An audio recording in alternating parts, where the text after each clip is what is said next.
Guru bergerak penuh semangat, selalu hadir luar biasa di kampung hingga kota, menebar ilmu bahagia. Jaringan sering jadi kendala, tapi kita tetap teguh menyatukan semua cita melalui serta bersama. Dia sagu kita nikmati, lempeng hangat di pagi, sambil berjoget di tepi, mengajak cinta pendidikan ini. Assalamualaikum warahmatullahi wabarakatuh. Waalaikumsalam warahmatullahi wabarakatuh. Ya, puji syukur kita panjatkan kehadirat Allah Subhanahu wa taala karena telah memberikan kesempatan kepada kita semua sehingga kita bisa bertemu dan berkumpul di tempat ini dalam rangka sosialisasi budaya positif yang dari saya sendiri yaitu Nur Afni, calon guru penggerak angkatan 11 dari SDN Kolono Kabupaten Morowali. Baiklah, rekan guru yang saya hormati, budaya positif ini bukanlah hal yang asing lagi ya bagi kita semua. Pasti semuanya sudah tahu.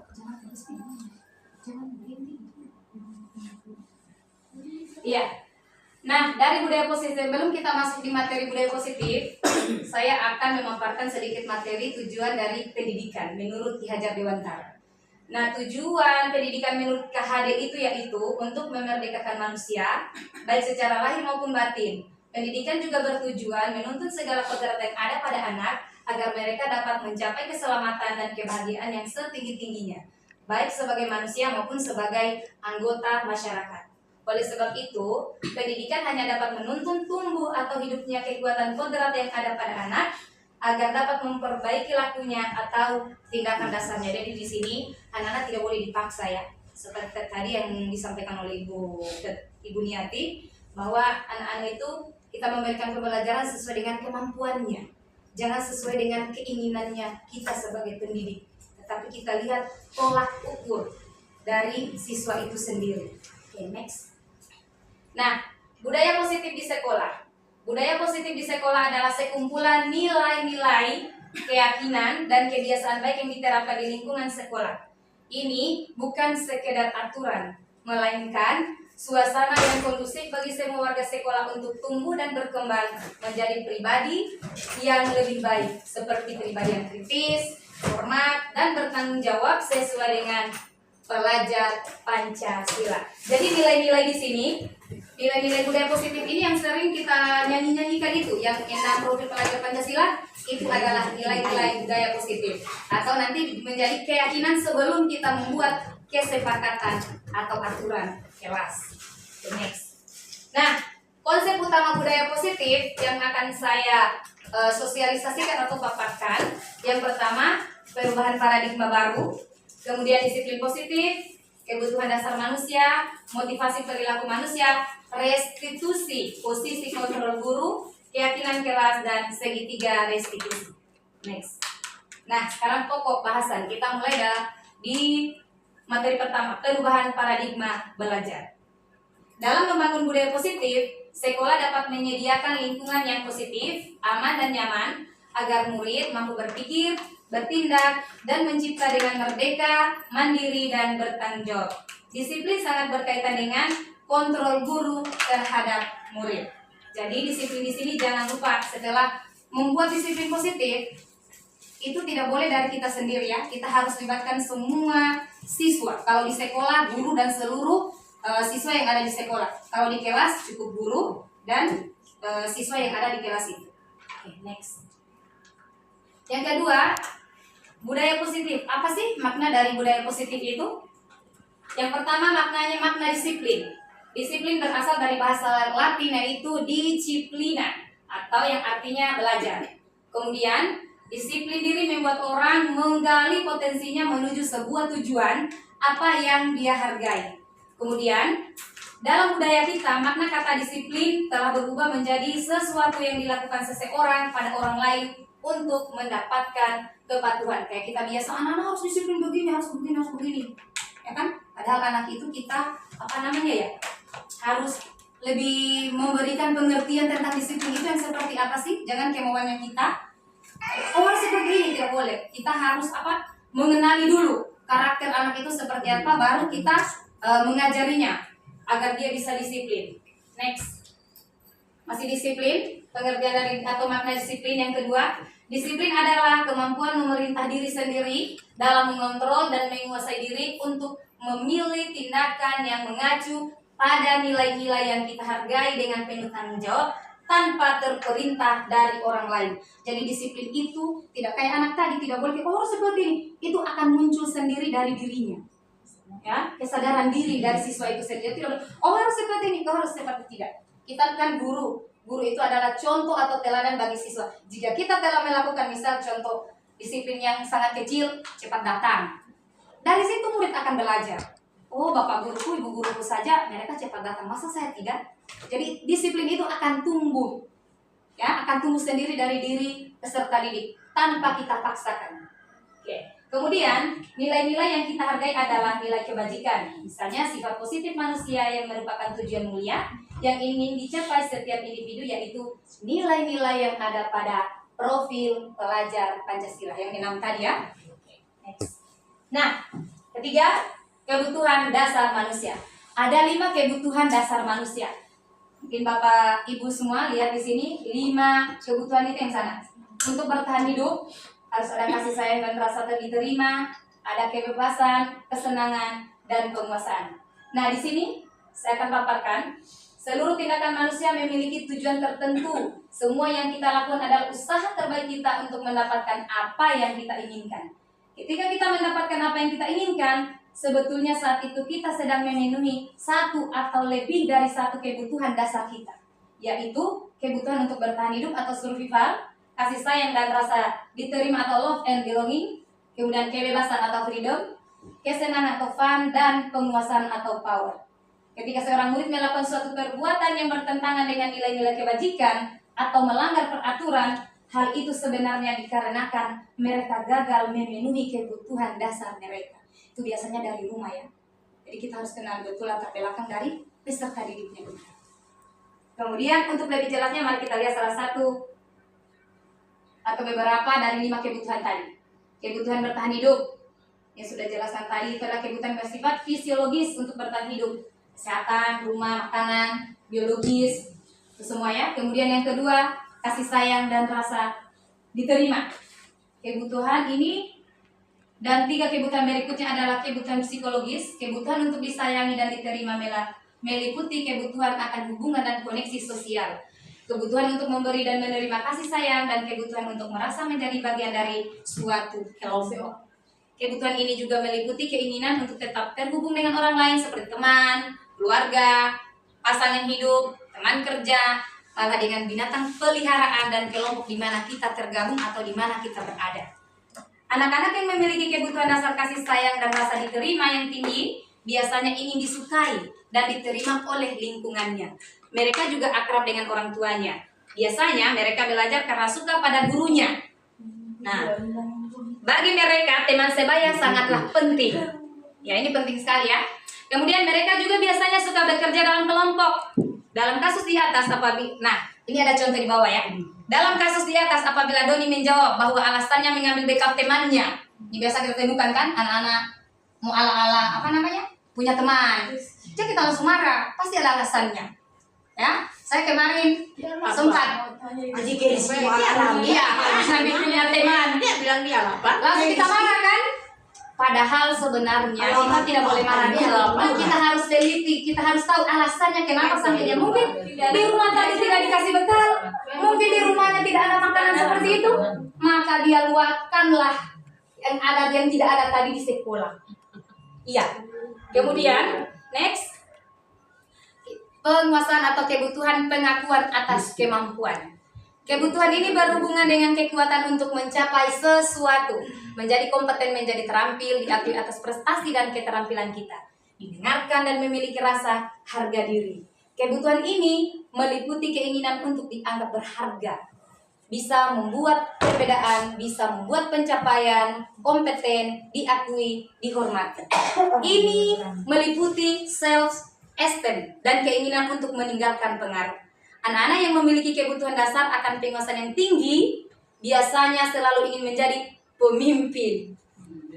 Nah, ada ya seperti kasus di 3A ingin menjadi pemimpin. Itu biasa bukan karena aku aja yang closing waktu kelebihan, enggak, karena memang tingkat kemampuannya mungkin sudah tinggi ya, dan mereka yang punya cita-cita untuk menjadi seorang pemimpin, ya kan? Dan itu tidak boleh kita patahkan. Oh ini kenapa mau, tidak boleh ya, tidak boleh dipatahkan, malah kita kita memberikan semangat lagi, dorongan. Siapa tahu ke depannya dia adalah presiden, ya kan? Nah, kita lanjut. Iya. Tadi anak-anak yang memiliki kebutuhan dasar akan pengusahaan yang tinggi, biasanya selalu ingin menjadi pemimpin. Mereka juga suka mengamati sebelum mencoba hal baru dan merasa kecewa bila melakukan kesalahan. Saya punya siswa 1 ya, padahal dapat juara, tapi juaranya juara 3. Jadi saya merasa bersalah karena selama ini dia itu selalu juara 1. Padahal, jadi itulah tidak boleh kita langsung dia cuma dapat juara begini, tidak boleh.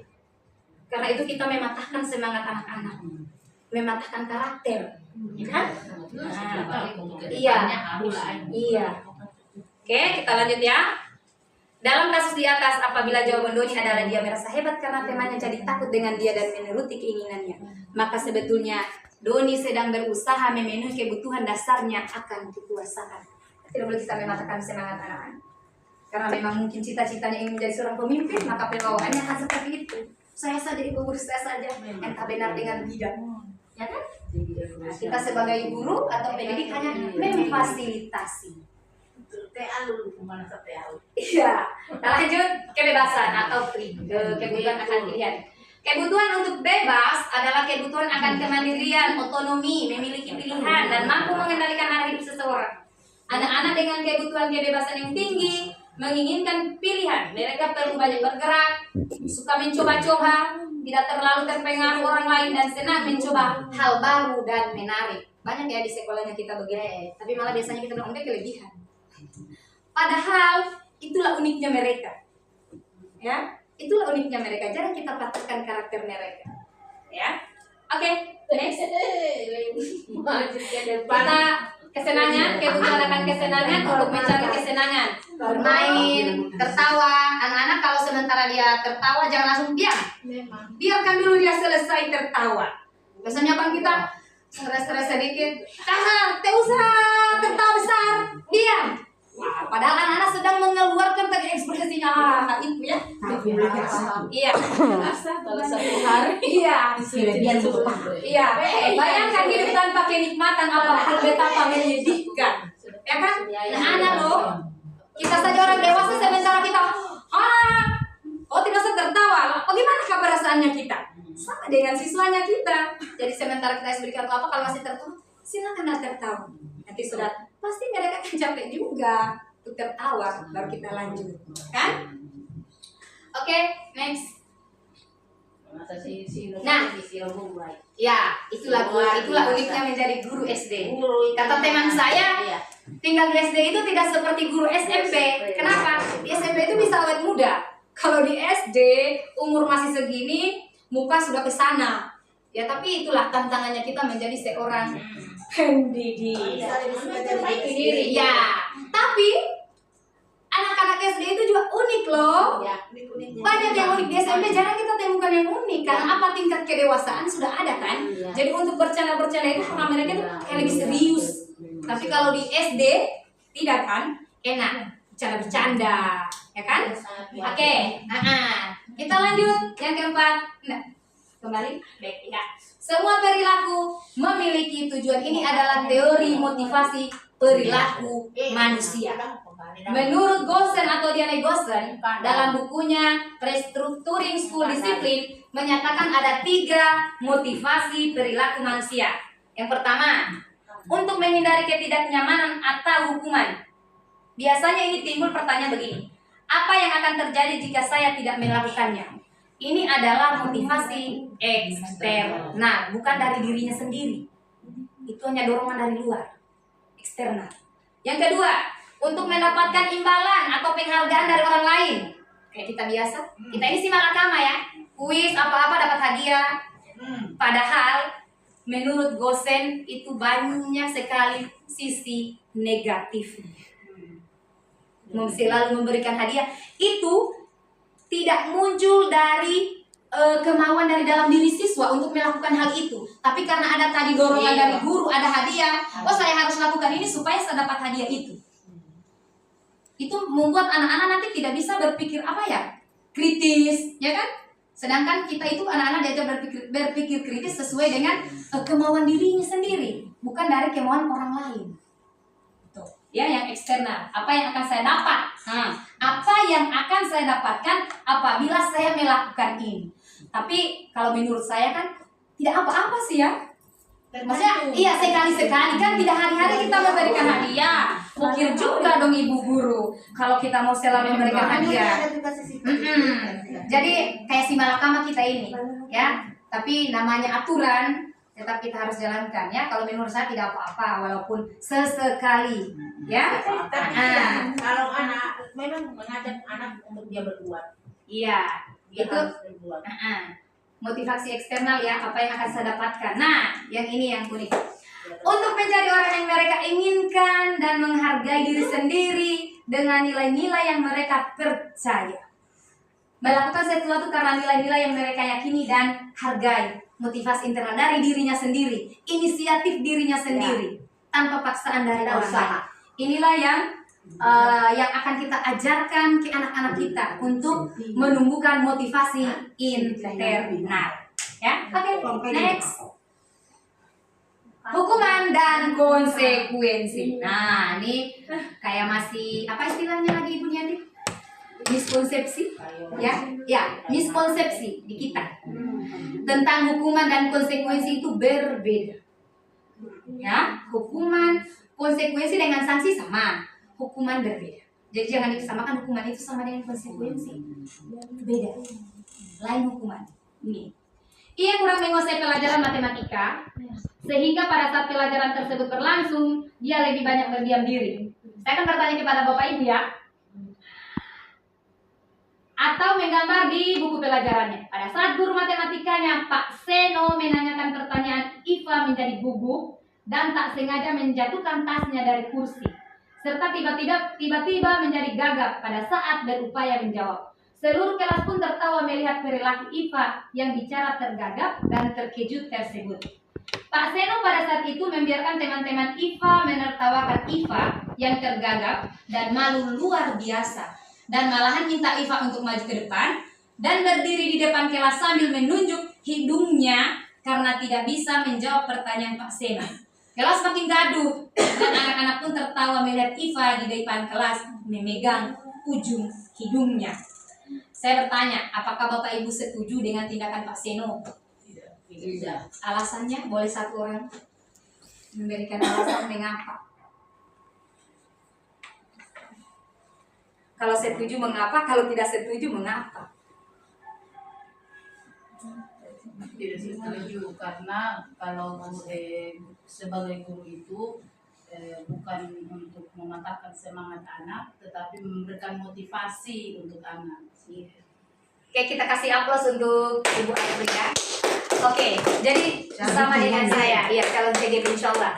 Jadi saya juga tidak setuju ya, karena seperti saya katakan tadi, bahwa hukuman dengan konsekuensi itu berbeda ya. Kita memberikan konsekuensi yang mempunyai manfaat kepada diri siswa atau diri murid. Kalau hukuman itu tidak ada manfaatnya, malahan dia tidak akan sadar. Memberikan hukuman itu belum tentu anak-anak akan sadar. Ya. Tapi kalau konsekuensi pasti dia akan berpikir, oh saya harus seperti ini, saya tidak boleh seperti ini, gitu. Ya. Kemudian next saja. Nah, saya akan bertanya kepada Bapak Ibu guru hebat. Mari berlatih, ini masuk hukuman atau konsekuensi? Saya baca yang pertama. Ingat, saya belum jelaskan tadi. Hukuman itu sesuatu yang kita berikan kepada siswa yang fisiknya, mengenai fisik, hukuman. Kalau konsekuensi, contoh, dia nyenggol ibu guru. Kira-kira kalau ibu guru bilang, atau teman-temannya, minta maaf sama ibu guru kau senggol, itu konsekuensi atau hukuman? Konsekuensi, karena tidak berhubungan dengan fisik. Contoh, Kalau dia datang bajunya sepotong, baju olahraga, bawahnya rok, ini contoh ya. Kita suruh lari-lari lapangan atau push up 15. Itu hukuman atau konsekuensi? Hukuman karena sudah dengan fisik. Tapi ada nanti yang pasti Anda akan terkecoh seperti saya 5 kali ulang-ulang di LMS baru benar jawabannya. Tapi mungkin ibu guru hebat nanti tidak akan ya. Tidak seperti saya. Oke, saya lanjut ya. Mencatat sebanyak 100 kali kalimat. Saya tidak akan terlambat lagi karena terlambat ke sekolah. Ini masuk hukuman atau konsekuensi? Konsekuensi. Kita ingat ya, nanti ada jawabannya. Lanjut. Membersihkan tulisan yang dibuatnya di meja tulis. Konsekuensi atau hukuman? Konsekuensi. Konsekuensi? Hukuman. Apa no? Hukuman. Konsekuensi. Membersihkan tulisan yang dibuatnya di meja tulis. Hukuman. Hukuman. Hukuman. Hukuman. Berarti sendiri Ibu Murniati. Oke, Bu Alfrida, konsekuensi. Bu Hermin? Saya hukuman. Hukuman. Oke. Hukuman. Oke, 2. Kak, ingat ya, ada nanti kunci jawaban.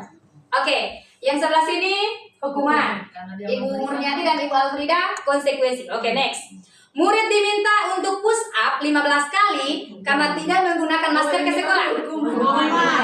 Karena dia fisik. Ya. Nanti sebentar ya kunci jawaban ada. Ya. Lanjut. Lari mengelilingi lapangan basket 2 kali karena terlambat hadir di sekolah. Hukuman. Ingat ya. Menggantikan kertas tugas teman yang telah dicoret-coret. Konsekuensi. Oke. Berjemur di lapangan basket pukul 12 siang karena mengobrol dengan teman. Hukuman. Murid diminta bertelanjang kaki sepanjang hari karena tidak menggunakan sepatu warna hitam sesuai dengan aturan sekolah. Berdiri di depan kelas sambil mengangkat kaki 1 karena tidak menjawab pertanyaan. Membersihkan tumpahan air di meja tulis karena tersenggol pada saat belajar. Hukuman. Punya? Konsekuensi. Kembali ya? Konsekuensi. Hukuman. Konsekuensi. Ulang ya? Mana tadi? Membersihkan tumpahan air di meja tulis karena tersenggol pada saat belajar. Dia hampir mirip dengan berdiri. Iya. Hukuman saya. Oke, hukuman. Hukuman, Ibu Alfrida. Hukuman. Berarti Ibu guru agama 22 konsekuensi. Ingat ya, nanti ada kunci jawaban. Konsekuensi. Oke, lanjut. Kehilangan 10 menit jam istirahat untuk mengerjakan tugas karena terlambat datang dan tertinggal pelajaran selama 10 menit. Konsekuensi, oke. Duduk di bangku di pinggir lapangan pada jam istirahat. Tidak diizinkan bermain oleh guru piket karena mencederai teman saat bermain di lapangan. Konsekuensi. Siapa yang hukuman? Konsekuensi. Oke. Terlambat hadir pembelajaran daring 15 menit dan diminta untuk tinggal 15 menit sesudah kelas usai untuk membahas kesimpulan pembelajaran. Konsekuensi. Masih ada yang punya di bawah? Tidak ada lagi. Oke. Mio sudah ingat mana yang konsekuensi yang jawaban Mio? Oke, kita next. Ibu Niat silakan kunci jawaban. Kita kasih besar supaya dilihat. Konsekuensi, 2 konsekuensi, 3 hukuman, 4 hukuman, 5 konsekuensi. Apa itu? Menggantikan kertas. Berjemur di lapangan hukuman. Murid diminta bertelanjang kaki maksudku hukuman. Berdiri di depan kelas sambil hukuman. Membersihkan tumpahan air di meja tulis karena tersenggol pada saat belajar adalah konsekuensi. Karena dia ada awalnya. Iya. Duduk di bangku pinggir. Ini dia. Duduk di bangku di pinggir lapangan. Ini saya salah kemarin. Saya pilih hukuman. Ternyata jawabannya adalah konsekuensi. Kan dia duduk di bangku, Dia kan tidak lain hanya hanya duduk. Saya ini berapa kali memang di LMS bolak-balik. Salah. Nih. Oke, jadi Bapak Ibu, dari sini saya melalui pendidikan calon guru penggerak ini sedikit pemahaman saya tentang hukuman dengan konsekuensi. Dan setelah saya refleksi saya punya diri, selama ini saya keliru dengan yang namanya konsekuensi adalah hukuman. Ternyata berbeda. Ya, hukuman itu yang mengenai fisik dan konsekuensi itu hanya berupa seperti teguran, tetapi ada manfaat dari teguran itu. Boleh saya izin bertanya? Iya. Seperti kasus yang saya hadapi tadi. Iya. Saya mau minta pendapat apakah saya masuk hukuman atau konsekuensi. Oke, kita akan diskusi di sini. Tadi kan ada saya masuk agama. Terjadi tiga kasus. Yang pertama, anak tersebut tugas itu 2 minggu yang lalu. Saya tanya, kenapa kau tidak kerjakan? Mana bukumu? Dia robek adikku. Maka saya suruh dia kerja ulang. Itu kasus pertama. Iya. Kasus kedua, anak tersebut itu dia tidak bawa buku. 2 orang, saya suruh pulang ambil. 2 orang. Ketiga, ada kan 3 orang yang tidak tahu membaca. Iya. Sudah 2 minggu yang lalu juga. Saya suruh fotokopi. Ternyata cuma 1 murid yang fotokopi. 2 murid ini tidak. Saya suruh, ternyata itu anak 2 itu saya suruh fotokopi karena sesuai perjanjian kan. Saya suruh, ternyata 5 menit kemudian mereka masih di depan. Saya tanya, kenapa tidak pergi? Ternyata mereka tidak punya uang. Maka saya kasih uang, saya suruh pergi mereka beli. Tepuk tangan dulu sama Ibu Mulyati.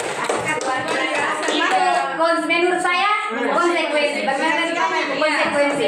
Tiga-tiganya karena tidak ada yang hukuman yang misal kalau untuk pergi fotokopi kan dari dia sendiri, untuk ilmunya dia sendiri. Karena minggu lalu saya tanya, ada uang untuk fotokopi, mereka tanya saya, ada ibu guru uangnya kan? Bahkan mereka jawab, habis ini bu guru setelah kami makan kami pergi fotokopi. Ternyata tidak. Sempat memang tadi saya marah. Kamu bilang lalu ada uang, makanya saya tidak kasih. Makanya mereka tertahan. Alasan mereka tadi, kenapa lama pergi? Kami mau masuk pulang di rumahnya orang tuanya kami, bu guru mau minta uang. Saya kasih itu uang. Pergi fotokopi ini. Ini uang, pergi fotokopi. Luar biasa ya. Kita seorang guru ya seperti itu ya. Tidak adanya siswa langsung perasaan ini yang seperti apa ya? Kan menjadi orang tua yang kedua bagi siswa ya. Contohnya seperti tadi masalah uang. Semoga apa yang dilakukan Ibu Murniati menjadi ladang pahalanya di kemudian hari ya. Amin ya rabbal alamin. Oke, boleh next ya? Oke. Atau ada yang mau ice breaking? Ya. Oke, kita lanjut ya. Oke, sedikit lagi. Restitusi. Ini dia, penting, sangat penting. Restitusi atau 5 posisi kontrol guru. 5 posisi kontrol guru itu ada 5. Yang pertama sebagai penghukum, di mana sebagai penghukum itu seorang penghukum bisa menggunakan hukuman fisik maupun verbal. Yang kedua, membuat merasa bersalah. Pada posisi ini biasanya guru akan bersuara lebih lembut. Ya. 3, teman. Guru pada posisi ini tidak akan menyakiti murid, namun akan tetap berupaya mengontrol murid melalui persuasi. Tetap dia kontrol. Marah-marahnya ada, ya kan? Memberikan kalimat-kalimat yang ini. Nah, pemantau. Memantau berarti mengawasi. Kemudian yang kelima sebagai manajer. Posisi terakhir manajer adalah posisi di mana guru berbuat sesuatu bersama dengan murid, mempersilahkan murid bertanggung jawabkan perilakunya, mendukung murid agar dapat menemukan solusi atas permasalahan sendiri. Dari kelima posisi kontrol ini, kira-kira menurut Bapak Ibu kita sebagai guru harusnya ke posisi yang keberapa? Teman. Dari sekarang ini karena saya posisi sekarang sebagai teman. Iya. Pak Yusri, teman atau pemantau? Hanya mengawasi, pemantau itu hanya mengawasi ya? Hanya mengawasi tingkah murid saja. Teman kita ajak tidak apa namanya? Saya juga itu membuat merasa tidak buat murid, namun tetap mengontrol melalui persuasi. Kita tetap bicara. Ada ini kita langsung ini. Membuat merasa. Oke, teman. Berarti hampir kita semuanya di dalam ini atau di sekolah ini ke temannya. Tetapi dalam calon guru penggerak, posisi yang penting yang kita harus miliki oleh seorang guru adalah di posisi yang kelima sebagai manajer. Kalau teman belum tentu anak-anak itu akan muncul. Kalau kita hanya beranggapan sebagai teman, tidak akan muncul dirinya, oh harus seperti ini. Menganggap kita hanya sebagai teman, boleh sebagai teman, tapi ingat, yang lebih penting dari 5 posisi kontrol itu sebagai manajer. Ya. posisi guru berbuat sesuatu bersama dengan murid, apa-apa yang kita harus lakukan harus sama-sama dengan murid kan? Membuat kesepakatan keyakinan harus dengan murid. Kalau kurang literasi, Iya. yang dibaca itu di bawah. Saya pun kemarin, saya kemarin juga teman. Mereka tanya, kalau Ibu Rani sekarang sebagai apa lima itu? Saya jawab dong sebagai temannya, iyalah. Kita di sekolah ini rangkul anak-anak, ada yang salah ini. Ternyata kita posisi guru yang paling bagus itu adalah sebagai manajer. Tapi sebenarnya kita lakukan juga ini manajer. Iya, Cuma kita cuma tidak paham bahwa posisinya kita itu di bagian manajer. masih kacau kita ya, belum ke arah. Tetap kita ini sebenarnya posisi dalam manajer. Kita belum paham. Kita belum paham bahwa posisi kita ini sudah di situ. Sudah di situ. Padahal kita sudah melakukannya tapi kita belum paham ya. Nah, semoga dengan adanya program calon guru penggerak, saya doakan semua teman-teman yang di SDN Kolono mau menjadi guru penggerak. Amin ya, semuanya akan semua menjadi manajer. Amin. Iya, insya Allah kita akan semua ke manajer secara perlahan. Ya, oke. Jadi sebagaimana saya juga kemarin ya, manajer saya tidak paham. Ternyata manajer ini adalah posisi yang paling baik untuk murid. Contoh kalau ada murid yang berbuat salah, kita kan ngomong deh. Langsung seperti itu kan. Kalau kita di posisi manajer, ada langkah-langkah pemecahan masalah. Seperti ada nanti ya, saya akan lihat sedikit anak-anak saya yang melanggar aturan kelas. Oke, Bunya, next. Mau disimak? Sedikit saja. Ini boleh di enter di bawah Bunya. Ya, posisi kontrol. Merdeka belajar. Itu ke?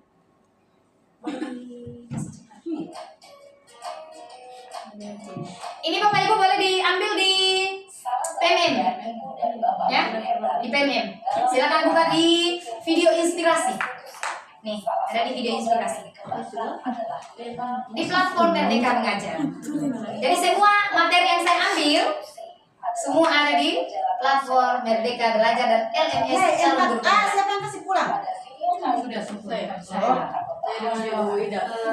Kamu jawab tadi.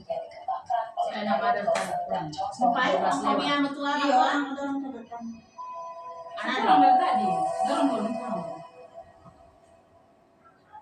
Ini tindakan restitusi ya.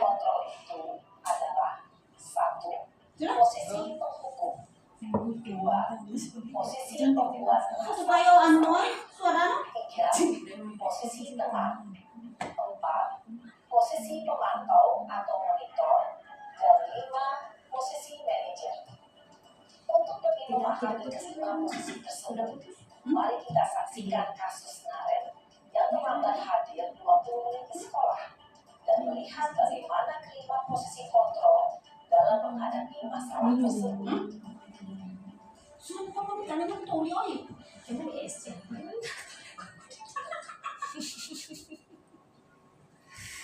Ya. Kesalahan teknis. Oke. Nah, ini contoh ya. Ini kita sebagai Kamu senang ya bikin ibu susah ya? Kalau kamu terlambat lagi, nanti ibu Merasa bersalah tuh ini? Iya. Nak, disangka ibu tidak bisa membina kamu. Kalau mau kembali ke dosa. Ini Penghukum memang dari hukuman. Pasti guru hebat sudah kelas semua. Naren, kamu suka ya kalau ibu tegur bapak kepala sekolah? Terus, sekarang ibu harus tulis apa ini di buku absen? Ini kamu sudah sering terlambat loh. Ibu harus apa coba?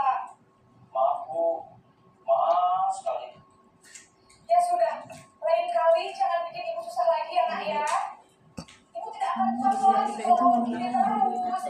Bisa jantungan kalau ibu tegur bapak kepala sekolah. Sekarang cepat kelas. Maaf ya Bu, maaf sekali.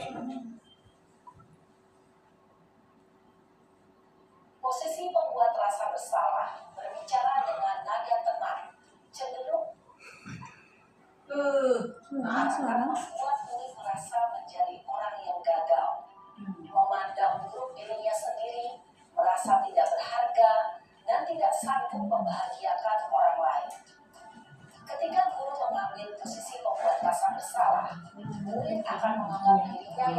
marah dan ia akan menyimpan emosi negatif tersebut di dalam dirinya. Langsung saja barangkali manajer. Iya. Kita ke langsung manajer ya. Naret adalah Kak Emma dan ibu kamu ya. Apakah Naret punya posisi kontrol yang disarankan untuk berada selain Kak Emma? Pemodal alam saya, Bu.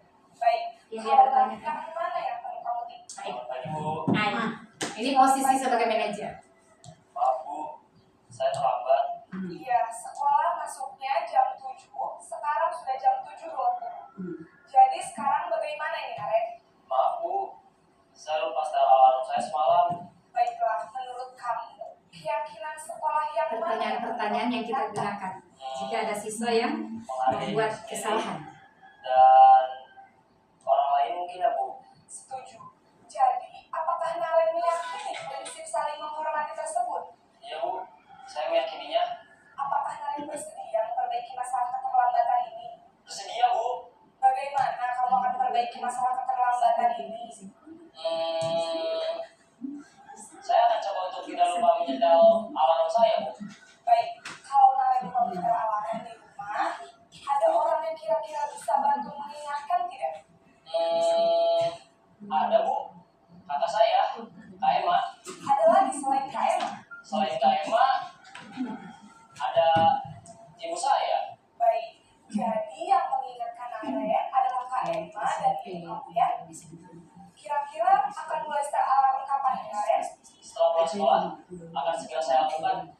Baik, jadi Naret akan setel alarm untuk bangun besok pagi dan akan diingatkan oleh kakak dan ibunda Naret ya. Ada lagi yang mungkin perlu dilakukan, Naret? Agar tidak terlambat bangun lagi. Tidak ada, Bu. Baik, Naret. Terima kasih untuk kerjasama kamu. Sekarang kamu perlu kembali ke kelas untuk belajar. Baik, Bu. Terima kasih. Sudah. Posisi manajer adalah posisi kontrol yang disarankan Boleh? Bapak Ibu paham ya? Jadi kita sebagai manajer seperti itu.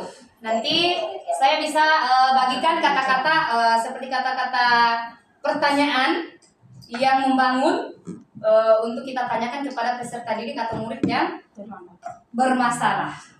Oke, next ini.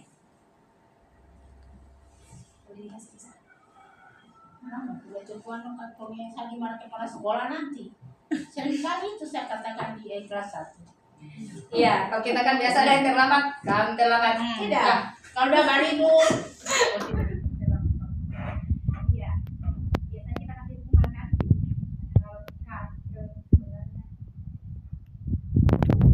Memang berat ya menjadi tugas seorang guru, tetapi apalah tapi itu memang tugasnya kita.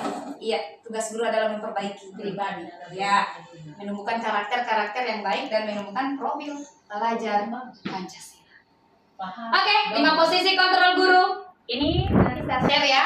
Saya share ke Bapak Ibu sekalian. Silakan dibaca kata-kata atau pertanyaan-pertanyaan apa yang kita gunakan jika ada anak yang berbuat salah. Nanti ada di sini di manajer. Ya, semua ada di sini kata-katanya. Oke, next punya. Apa tuh, Nah, satu habis ini satu aja. Keyakinan kelas. Nah, ini keyakinan kelas.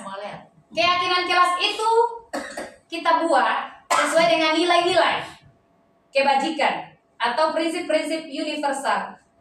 Nilai-nilai kebajikan di sini sudah itu tadi yang saya katakan dari awal, nilai-nilai itu ada di profil pelajar Pancasila yang 6, ya, nilai-nilai kebajikan. Lepas dari perbedaan agama, suku, negara, dan bahasa. Terus menurut Diane Gossen 1998, suatu keyakinan yang lebih memotivasi seseorang dari dalam atau intrinsik. Seseorang akan lebih bersemangat untuk menjalankan keyakinannya daripada hanya sekedar mengikuti peraturan. Jadi kita buat keyakinan dulu. Setelah keyakinan baru buat peraturan. Apa yang dia yakini dari peraturan yang akan dia jalankan. Ya, jadi jangan kita langsung buat peraturan kelas ini. Kita jelaskan dulu keyakinan-keyakinan kelas dari 6 tadi profil pelajar Pancasila. Ya, oke, next punya. Nah, ini dia. Peraturan kelas biasanya berisi pernyataan. Ini peraturan. Keyakinan kelas kan tadi yang 6 itu nilai-nilai kebajikan. Kalau sudah masuk di peraturan nih dilarang ini di dalam kelas harus seperti ini. Kan kita di SDN Koloni sudah lama kan, semenjak Ibu Murniati menjadi guru penggerak di angkatan berapa Bu ya? Angkatan 4. Setelah Ibu Niat lalu di angkatan 4, sudah pernah kan sosialisasi seperti ini. Nah, sudah dibuat malah semua kelas. Jadi minta tolong mulai sekarang juga kita jangan lupa selalu mengingatkan ke peserta didik kita tentang Oke. Boleh dulu. Iya, silakan. Kan misalnya ya, ini kan kita ini sikapkan kan anak-anak naik kelas. Iya. Nah, jadi otomatis perlakuan anak itu pasti Beda lagi. beda-beda. Iya. Nah, misalnya begini, yang kelas 5 yang sebelumnya itu dia mentaati aturan yang ada kesepakatan kelas yang kita buat. Iya. Terus naik di kelas 6, kemudian masuk lagi kelas baru. Apakah keyakinan kelas yang ada ini harus kita tanamkan dulu kepada yang baru lagi? yang baru. Nah. Kemudian setelah mereka yakini sudah kesepakatannya seperti itu, baru kita rubah lagi atau bagaimana? Tidak. Maksudnya itu kesepakatan yang sudah lama tadi ceritanya ini murid baru. Iya. Kita bikin lagi, kita revisi lagi. Ya Iya. jalannya itu kita bikin lagi. Kan mereka mau naik baru belum tentu kan. Yang saya lihat di sini dari kelas 1 sampai kelas 6 kita jalan Itu sekali terus. yang sama. Iya. Jalan yang sama. Ah. Itulah kita berbeda-beda kayak di kelasnya. Ya. Karena beda-beda peserta didik. Pas mereka naik, Nah, itu ya kita bikin dulu, kita tetap lanjutkan itu. Kita lihat lagi. Nah. Kalau mereka sudah sampai 2 lagi, kita boleh Boleh ganti. ganti. Untuk anak kelas yang murid baru. Iya, itulah yang saya maksud bahwa apakah kesepakatan yang ada itu tetap kita lanjutkan. Iya. Jadi dalamnya yang sudah disepakati sudah mahir, Iya, sudah mulai mulai lagi. Baru kita ganti Ganti lagi. lagi. Iya, seperti itu. Berarti pergantiannya itu 1-2 bulan. Iya, ada target untuk kita. Kalau memang biasanya kan target tidak tercapai mungkin terlalu banyak. Tidak di saat dia naik kelas. Iya, di saat dia naik kelas. Iya. Pokoknya kayak kita kelas 1 mungkin cuma 1. Iya. Yang itu dulu, Kenapa? pokoknya itu dulu supaya Iya. mahir. Yang penting di dalam enam aturannya kita itu ada satu saja yang mereka rubah Bisa sudah bagus. terlaksana. Kemudian aturan di dalam kelas jangan panjang-panjang supaya apa siswa dapat ingat dulu. Apalagi kayak kelas kami, kelas 1 2. Kalau kelas tinggi mungkin ya tidak apa-apa dari kelas 4, 5, 6. Mungkin daya ingatnya ini tidak apa-apa, mungkin ada banyak-banyak sedikit. Iya. Tetapi kalau kemarin dianjurkan itu kalimatnya atau peraturannya terlalu banyak. Jangan terlalu banyak. Lima Supaya kalimat. anak-anak kata bisa ingat, dia bisa jalankan dengan baik. Seperti itu. Oke Bapak Ulu? Oke, boleh next? Ya, tunggu dulu Ibu Gurawalina masih. Tidak. Begini. Nah, Peraturan kelas kan di sini pernyataannya dilarang. iya. Terus kalau contoh keyakinan kelas seperti apa? Keyakinan kelas itu misalnya ini ya. Bertakwa pada Tuhan yang Maha Esa. Nah, apa sih yang bertakwa kepada? Itu kan keyakinan. Aturannya dia harus seperti apa? Mungkin rajin mengaji, rajin sholat. Kalau kami dulu ini kan aturannya kita keyakinan kelas Ya ini kan dia beda. sebelum kita kurikulum merdeka. Iya. Kalau kita Belum terapkan kita itu terapkan.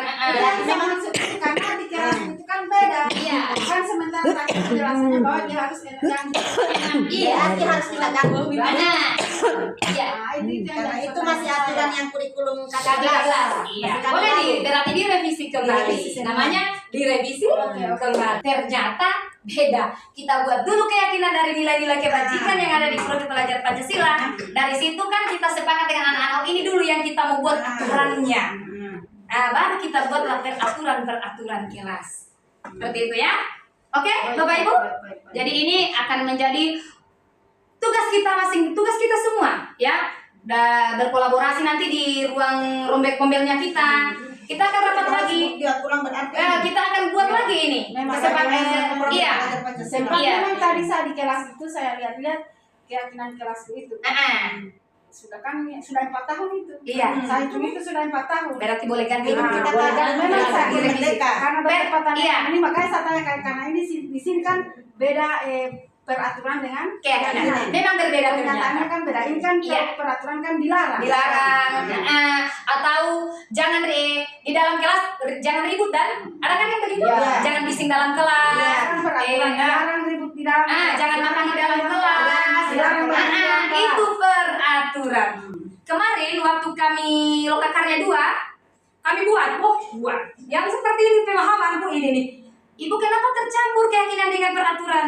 Ibu Ellen bilang harusnya Bu peraturan dulu, keyakinan dulu, baru kayak peraturan. Terus Kalau kita buat berarti di sini nanti beda keyakinan. Iya, di sini keyakinannya boleh. Peraturan. Ya sesuai dengan apa namanya? Inisiatif masing-masing. Ya. Ini keyakinannya mungkin di atas atau sebelah, di bawahnya peraturannya. Kalau perlu dibikin konsekuensinya. Boleh. Lebih bagus dengan konsekuensinya. Pak, bahkan dengan tanda Tanda tangan. tangannya. Lebih bagus Guru lagi. kelas, wali kelas, semua murid. Semua murid. Keyakinan kelas karena masih baku campur kita. Iya, iya. Memang ada tanda tangan ketua wali kelas, Mantap. ketua kelas. Iya. Dan beda tempat. Mantap, tepuk tangan dulu untuk ibu awalnya. Ya seperti itu ibu. Nah, jadi ini untuk kita semua ya, karena kita semua di sini hampir semua guru kelas yang kita harus lakukan adalah itu. Nah, nanti insya Allah ke depan karena di sini ada ketua komunitas kita, nanti kita akan ada pertemuan lagi untuk menyatukan konsep, menyamakan konsep. Kita buat seperti apa sih nanti keyakinan kelasnya kita? Ya. Boleh ya, Bapak Ibu ya? Ya insya Allah kita akan menunggu atau memilih waktulah yang tepat ya. Oke, buang-buang atau sesuai jadwal mobilnya kita akan bahas di situ. Oke? Oke, kita lanjut ya. Next. Nah, ini dia peraturan dengan keyakinan kelas. Nah, keyakinan, tanggung jawab, menghormati orang lain. Ini kan sebenarnya ada di 6 profil pelajar Pancasila. Ya kan? Nih, peraturannya sana. Boleh kayak Ibu Awalina bilang tadi, saya mau buat di sini keyakinannya, di sini peraturannya. Oke, itu sudah sangat-sangat bagus. Ya, nanti ini saya boleh kirim filenya ya. Nanti saya akan kirim di grup. Nah, saya nanti silakan Bapak Ibu guru hebat baca-baca ya. Boleh Ya, siap. Oke. Kemudian next, nah pembentukan keyakinan kelas bersifat lebih abstrak ini sudah dipaham. Semua siswa harus ini ya kan? Karena kita ini apa ya istilahnya Ibu Niat? Sudah kita jalankan tapi supaya tidak apa istilahnya ya? Tidak mati begitu, dia berkelanjutan. Itu sebenarnya itu pemeliharaan. Pemeliharaan itu istilahnya ya. Supaya itu tetap ada. Ada kelas Itu satu sih ada saja. Dia sudah ada itu sampai berikutnya dia jalankan terus. Jalankan terus, tidak pernah. Berkesinambungan. Ya, berkesinambungan. Biasa berkesinambungan. Iya, itu saja kita sih. Karena dari berapa tahun sudah Ibu Niat selesai guru penggerak ini? Dari angkatan 4 itu tahun 2000 berapa? Pokoknya saya itu keyakinan sudah 4 tahun. Kurang lebih 4 tahun sudah kita jalankan yang namanya budaya positif. masih Indonesia. Nah, Saya masih kelas 4 dorang Cocok Fahira. 4 tahun berjalan. Dorang Fahira masih kelas 4. Sekarang Saya kelas SMP. Cocok 4 tahun berjalan. Oh iya, 4 tahun. itu di situ. Iya. Kan saya sudah Sama tahu sama apa ini? ini. Pas dorang Fahira kelas 4. Berarti insya Allah ada waktu luangnya kita akan menyatukan konsepnya kita benar-benar Sudah tahu saya tadi itu karena rencana aku mau ubah. Sudah iya memang sudah disurgan Pakai baliho. Karena saya pakai sudah lagi apa dewasa, namanya dan itu? ternyata apa ada gabus apa Ibu Alina? Styrofoam ya harus baliho ya Dari beler. bener Pakai banner. kita pikir akhirnya tapi alangkah bagusnya kita membuat kembali karena kemarin kita kan hampir kita campur keyakinan dengan kesepakatan karena harus diganti iya Baru itu saya pernah dengar sama kepala sekolah apa saya tidak atau tidak atau bagaimana. Itu kesepakatan kelas kita ingatkan setiap kita masuk. Ya. Kita betul. mulai pembelajaran kita bacakan lagi Dibaca terus. supaya mereka ingat. Iya. Ya, Kita itu baca. namanya supaya budaya. Iya. Budaya dan tangan. Jadi kita baca terus. Jangan bosan-bosan sebagai guru Ya. selalu mengingatkan. Jadi kalau mereka berbuat kesalahan ada di atas Iya. konsekuensinya. Bagus dengan tadi harus ada dengan konsekuensinya. Konsekuensinya kita lihat kamu melanggar yang ini. Nah, berarti konsekuensi Lama-kelamaan budaya. budaya betul. Oke. Boleh next? Kalau saya memang masih ada konsekuensinya di Iya. dalam berarti saya simpan. Mantap Ibu Awalina ya. Nanti itu diambil sebagai referensinya kita. Kalau saya dulu kelas 4 ada situ konsekuensi harus ada simpan. Saya simpan. Tapi memang ada keyakinan kesepakatan. Berarti nanti jangan hanya disimpan di kertasnya, kita akan tulis baru diambil supaya anak-anak kalau saya melanggar yang ini konsekuensi saya tidak mau ini. Jadi unsur motivasi intrinsik tadi dia tidak akan melakukan hal-hal negatif itu akan tumbuh sendiri dengan budaya positif. Iya, betul Mereka yang betul. membuat itu bukan Iya, guru, dan mereka sendiri betul. Oke, next. Nah, terakhir, sabar ya pemirsa. Terakhir. Yang punya foto dapur. Segitiga restitusi. Segitiga restitusi yaitu proses menciptakan kondisi bagi murid untuk memperbaiki kesalahan mereka. sehingga mereka bisa kembali pada kelompok mereka dengan karakter yang lebih kuat. Melalui restitusi, guru dapat 1. Membantu murid menjadi lebih memiliki tujuan, disiplin positif, serta memulihkan dirinya setelah berbuat salah. Yang kedua, membantu murid untuk jujur pada diri sendiri dan mengevaluasi dampak dari kesalahan yang dilakukannya. Yang ketiga, memberikan penawaran, bukan paksaan. Nah, kemarin sempat merinding saya ya, karena selama ini kalau ada yang berbuat salah saya langsung kamu ini, kita kan hampir seperti itu semua ya. Ternyata saya gunakan segitiga restitusi, saya gunakan siswa saya merinding sendiri menggunakan jawaban itu. Dia jawab dengan polosnya sebelum saya ketik. Merinding. Ya, jadi satu kan di LMS itu waktu saya merinding menanyakan menggunakan segitiga restitusi ini pertanyaan-pertanyaannya. Oh, yang seperti Iya, ada videonya ya. Tapi saya sudah konsep karena kalau saya anak-anak kan biasa agak lupa. Tapi pertama kali saya tanya mereka masih merinding sampai sekarang ya. Merinding saya menggunakan 3 kata ini. Jadi anak-anak kalau berbuat salah jangan singkau. Kenapa kau ini nih? Ternyata tidak bisa. Ya, memang. Gunakanlah segitiga restitusi. Jika kita bulu raku iya biasanya kan seperti itu ya. Gunakanlah ini. Yang pertama kita harus validasi tindakan yang salah. Kita tanya kan, kenapa dia berbuat seperti itu? Kita harus tahu kenapa kamu makan di dalam kelas. Alasannya tuh Seperti itu ternyata dia udah biasa. Kamu ini nakal betul. Jadi kalau dia tumpah nakal di kelas kapan itu dia makan dia suka tumpah lagi.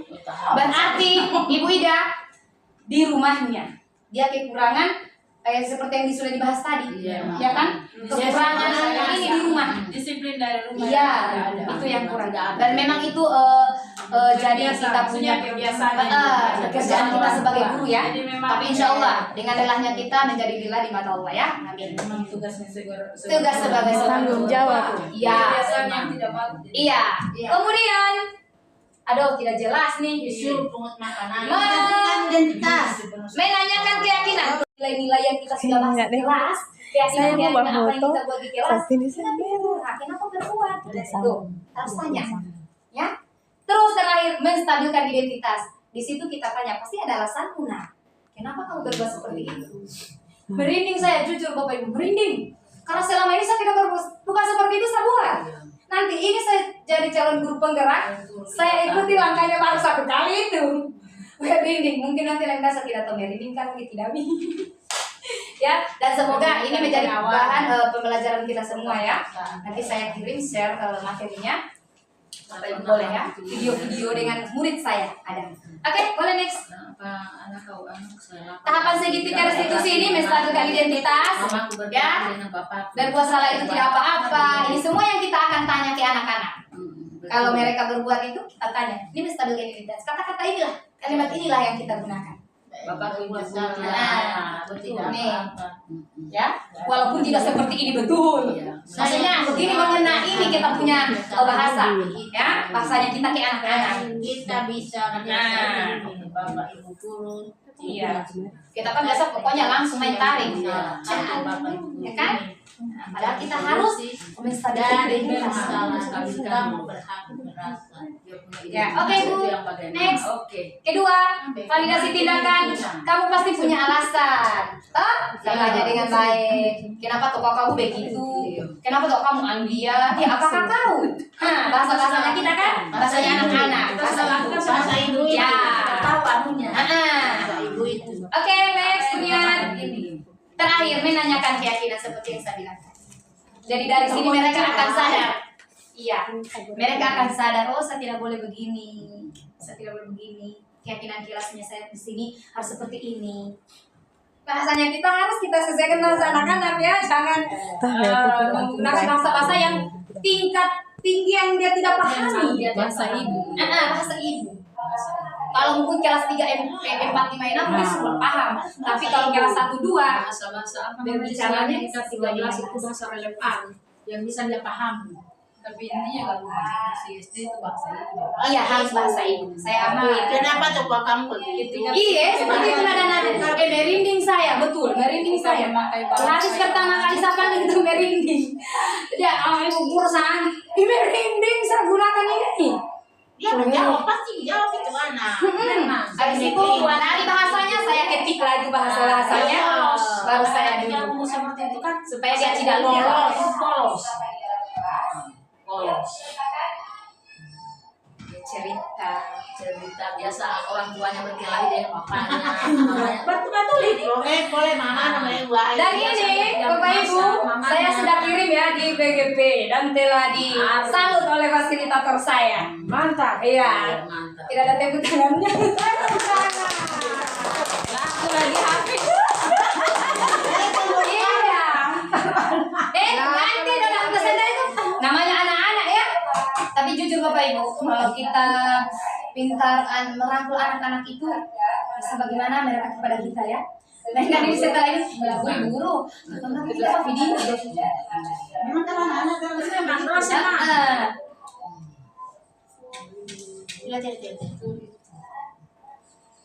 Ini pengambilan video dengan Al Habis ini luar biasa. Anak-anak kelas 1 ribut 3 kali ulangi karena suara bising banyak. Sudah bagus, tapi karena suara bising ulang lagi. Untung anaknya tidak bosan. Yang saya jaga sudah tidak mau dan kebetulan dia sakit lagi giginya. Aduh. Nah ini anak kan posisi waktu itu rada-rada mau sakit gigi. Jadi saya yang was-was. Seperti wawancara ya Aiman. Jaharal, coba jaharal. Iya. Yang ini waktu itu tapi hanya itu. Setelah itu alhamdulillah sampai sekarang tidak pernah, jujur tidak pernah dia melakukan kesalahan itu. Saya tegur, saya panggil. Setelah saya diskusi seperti ini, alhamdulillah sampai sekarang saya tidak tahu ke depan ya. Namanya juga manusia, anak-anak tidak tahu kapan berubahnya. Alhamdulillah sejauh ini sudah makan 2 bulan. Kayaknya sudah ya mau jalan 2 bulan. Tidak pernah nih. Tidak pernah. Ini juga tidak pernah nih. Ini kasus yang saya jelasin. Mereka sudah tahu kalau kita bercerita itu di luar. Baiklah, sekarang Hafiz boleh kembali bersama teman-temannya ya.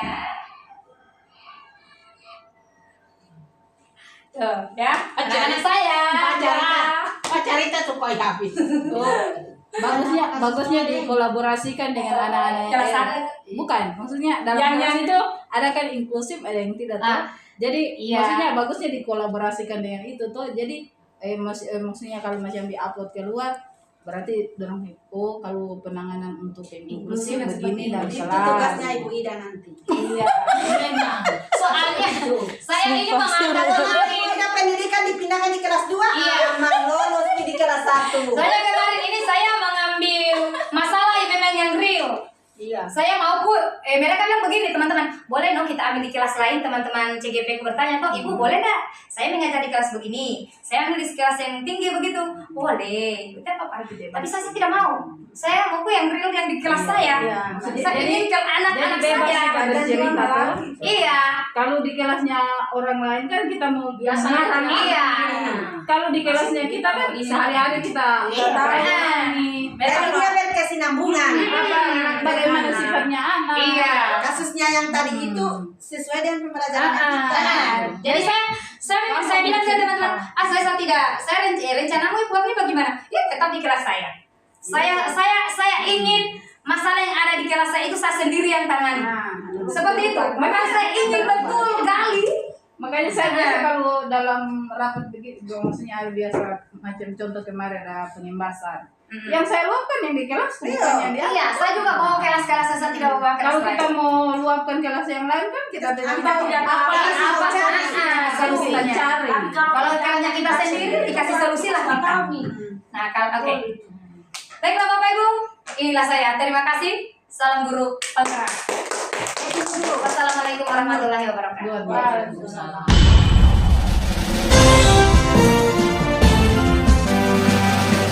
Assalamualaikum warahmatullahi wabarakatuh. Perkenalkan, saya Awalina SPD MPD dari SD Negeri Kolono. Saya sebagai salah satu peserta kegiatan sosialisasi yang dilakukan Ibu Nur Afni SPD. Saya senang sekali dengan mengikuti kegiatan ini dapat menambah pengetahuan saya tentang budaya positif. Seperti halnya filosofi Ki Hajar Dewantoro, segitiga restitusi, dan pembuatan keyakinan kelas. Saya akan menerapkan segitiga restitusi tersebut kepada siswa saya secara bijaksana. Terima kasih ilmunya, Bu. Wassalamualaikum warahmatullahi wabarakatuh. Bismillahirrahmanirrahim. Assalamualaikum warahmatullahi wabarakatuh. Perkenalkan, nama saya Murniati SPDI selaku teman sejawat dari Ibu Nur Afni SPD CGP Angkatan 11 Kabupaten Morowali, Sulawesi Tengah. Dalam kegiatan ini, saya sangat tertarik untuk menerapkan budaya positif di sekolah. Salah satunya dengan membuat keyakinan kelas seperti yang telah disosialisasikan oleh Ibu Nur Afni SPD. Alhamdulillah, banyak perubahan yang telah terjadi, baik itu dari guru maupun bagi murid. Hal ini nantinya akan mampu menciptakan suasana pembelajaran yang lebih aman dan menyenangkan. Terima kasih kepada Ibu Nur Afni SPD yang sudah berbagi praktik baik tentang budaya positif kepada rekan sejawat. Semoga kita bisa menerapkan budaya positif secara optimal sehingga sekolah kita bisa menjadi yang lebih baik lagi ke depannya. Terima kasih. Wassalamualaikum warahmatullahi wabarakatuh. Salam guru penggerak.